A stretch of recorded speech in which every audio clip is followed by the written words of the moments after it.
guys? Zach Evanesh here from Get Wrestling Strength and WrestlingStrengthSecrets.com. Make sure you see the link right below at the bottom of this video. You go there, sign up, get your free ebook, The Pinning Machine. You can have workouts to do, tips for wrestlers, strength conditioning. Here we go. We got a cool email. I want to take you to the laptop here, and I promised this gentleman that I would answer his question through video. Much easier for me. I'm going to read the email right here. It says, Zach, I'm the father of a youth wrestler. He's been wrestling for about 6 years. He is 11, going on 12. He's got the typical body type, 4'5", 68 to 72 pounds, depending on the day. Typical training age. I'm writing you because his technique is above average, but his strength and speed seem to be something that may need some attention. We practice 4 days a week, each session about 2 hours, compete at the 5th grade level. He's active, but he's not doing any training outside the wrestling room. So I'm reading exactly what the email is. So now I sit here, I watch about 45 minutes to an hour of your videos. I'm really charged up, but I don't want to throw something at my boy to harm his growth or his development. I'd like to address, any concerns you have if possible. I'm sure you probably get many emails like this. I appreciate your time to give me some coaching. What would you recommend at this time in my boy's life? When can we start to work the videos at GetWrestlingStrength.com? Okay, so I want to help out Todd.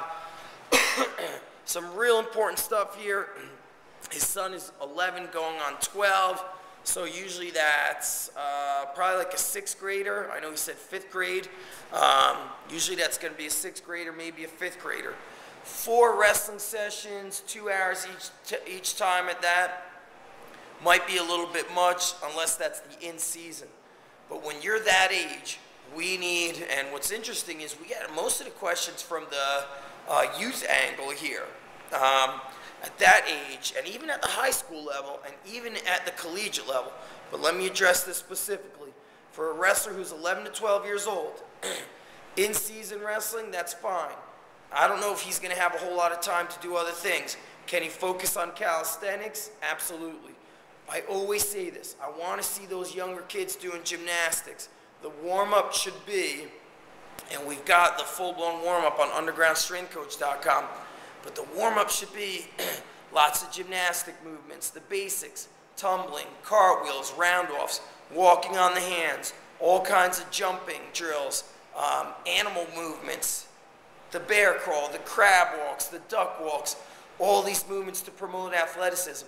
In the off-season, these youth wrestlers should not be wrestling year-round. If they love wrestling, give them a different angle. Let them take up some judo. Even Muay Thai helps. A lot of people might think, how is Muay Thai going to help my son wrestle if he's throwing punches and kicks?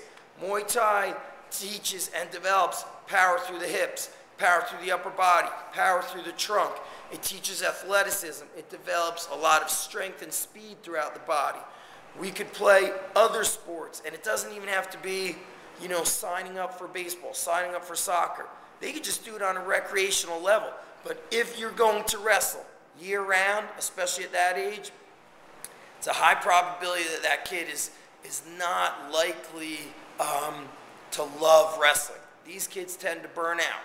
I never said all of them, because a lot of people that are going to see this video are going to freak out, and they do what's called generalization.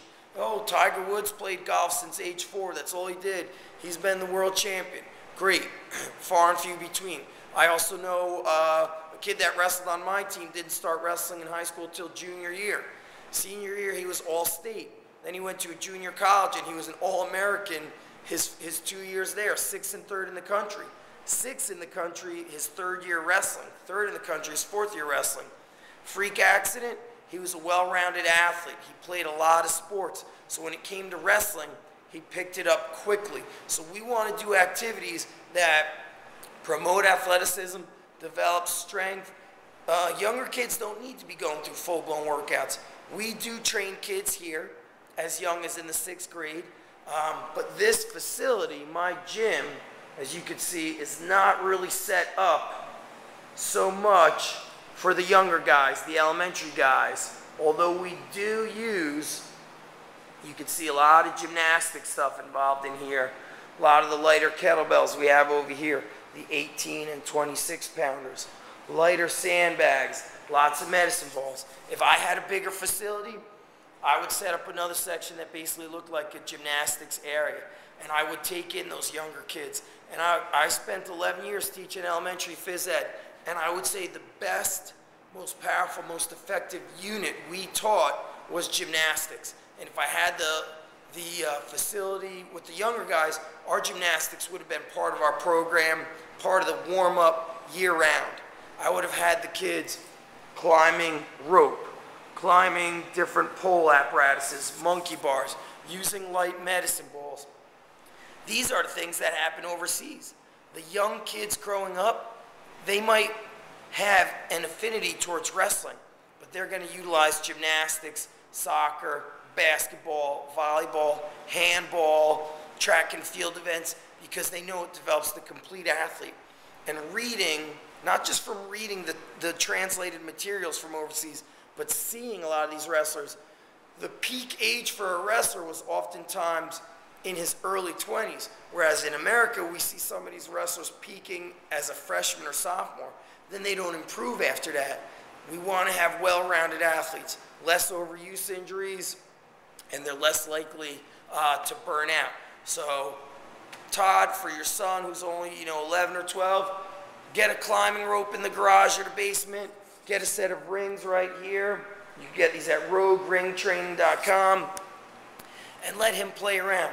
Let him work the rings. Let him climb on the climbing ropes. Let him, take him to the playground. Those things at the playground, working the monkey bars, jumping over things, agility work. Kids don't have to go through workouts. They need to engage physically through play. And I think that's the best way we're going to see wrestlers coming up through the ranks, a wide variety of things. Even our high school guys. I'd like to see the high school guys spend some time training in judo, freestyle, and Greco, as well as time off the mat. So what do I propose for our younger guys? Athletic ability. Don't take it too seriously, and really big focus on the gymnastics. It has such a powerful effect on their wrestling. I can't emphasize it enough. And anybody that has listened to me about this, when I tell them, hey, don't have your kid wrestling year-round, he's 10 or 11 years old, get him involved in judo, gymnastics, let him play soccer, football, baseball. Whenever they do it, their kid is happier and he's a more successful wrestler. Okay, don't forget, pick up your free ebook at WrestlingStrengthSecrets.com. And that's it. I'm Zach Evanesh. Peace out. Thanks for the email.